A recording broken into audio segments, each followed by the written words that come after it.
Let's have a quick refresher of Young's biggest hit. Oh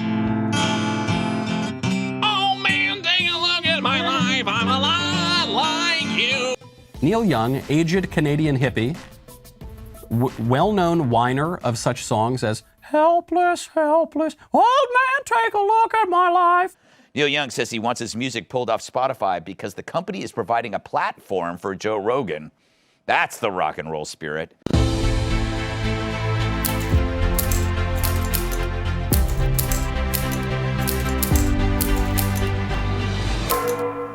The latest battlefront in the cancel culture wars actually is related to the pandemic as well. And it really pains me because it involves one of my favourite artists.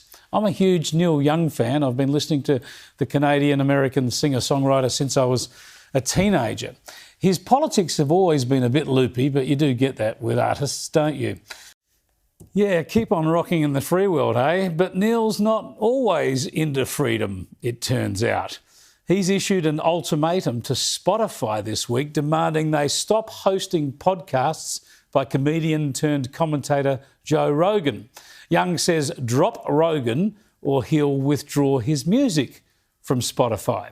Neil Young demanding his music be scrubbed from Spotify in a since-deleted letter reported by Rolling Stone magazine. I am doing this because Spotify is spreading fake information about vaccines, Young wrote in a post NBC News has not viewed. The Harvest Moon singer reportedly putting forth an ultimatum. They can have Rogan or Young, not both. Neil Young posted a letter to his management, which he has since deleted, threatening to remove his music from Spotify if the organization does not ban Joe Rogan, who they reportedly have a $100 million exclusive deal with. Now, Neil Young is no doubt about it a very big musician. He currently has 6 million monthly listeners on Spotify alone, but that pales in comparison to the estimated 11 million downloads that Joe Rogan's podcast gets on every episode. Potentially causing death to those who believe the disinformation being spread by them. I want you to let Spotify know immediately today that I want all my music off their platform. They can have Rogan or Young, not both. Maybe it's me, but that's an easy choice. Rogan, of course, has become a target during the pandemic for his views of the vaccine and how he treated his own COVID diagnosis. Of course, Neil Young was in a band with David Crosby, who freebased every drug that wasn't ivermectin. And it's not the first time Young has whined to Spotify. In 2019, he removed most of his songs from the platform, claiming their sound quality wasn't good enough, before ultimately relenting and letting them carry his music. So maybe it wasn't Spotify's fault. Maybe the songs aren't that good. I want Spotify to know today that I want all my music off their platform. They have Rogan or Young, not both. It's a really tough choice. Really tough choice for Spotify. Do you go with a whiny old hippie who hasn't been particularly relevant since the 70s, or the most popular broadcaster in the entire world? Who do you pick? Do you pick this angry guy with admittedly like 7 or 8 hit songs, maybe that's not fair, with a dozen or so really popular songs, or Joe Rogan, the single most popular man with a microphone on planet Earth right now? Neil Young, I'm sure, makes Spotify several $100s a month, and Joe Rogan brings them in gazillions of dollars a minute. I suspect they're going to go with Rogan. That's what I would guess. Well, with Neil Young particularly, I'm just confused, like, who does he think his fans are? Right. Like, I don't think it's like, purple-haired socialists, like, bumping Buffalo Springfield. I don't think that, like, every Neil Young fan that I know has, like, at least 7 guns. Right. But again, it's open letter.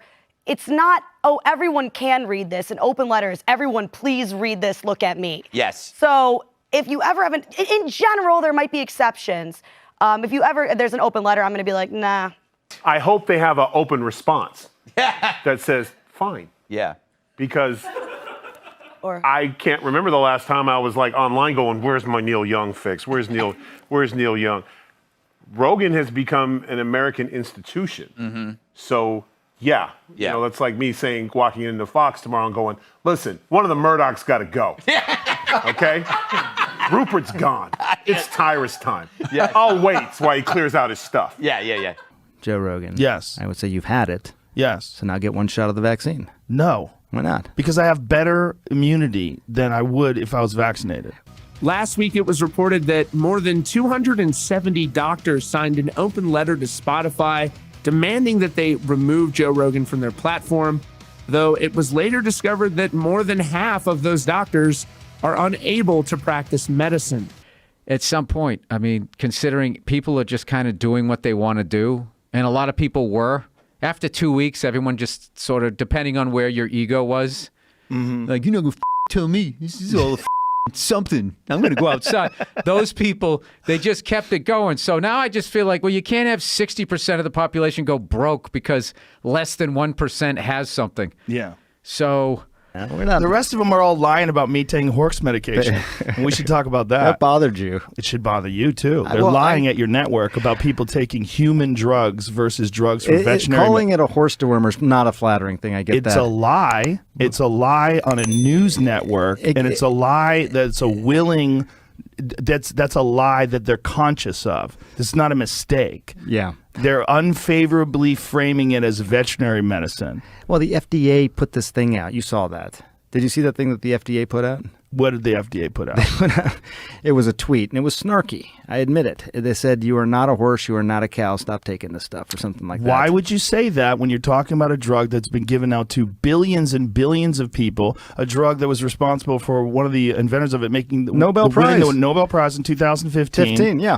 Yeah, No, a drug that has been shown to stop viral replication in vitro. You know that, right? Why would they lie? I'm not an anti-vax person. Right. In fact, I said I believe they're safe, and I encourage many people to take them. My parents were vaccinated. There you go. Rogan admits he's no expert and that he hadn't really considered the broader benefits to others if the young and healthy do get vaccinated. But none of that sort of explanation has been good enough for Neil Young, apparently. Still, given Spotify struck a $100 million deal to host Rogan's stuff, that's right, a $100 million deal to host Joe Rogan's podcast, I think it might be Neil Young who drops off their playlist rather than Joe Rogan. I guess we'll still be able to hear Neil Young through his fantastic online archives for free. Joe Rogan, much more consistent, much less misinformation than all of that.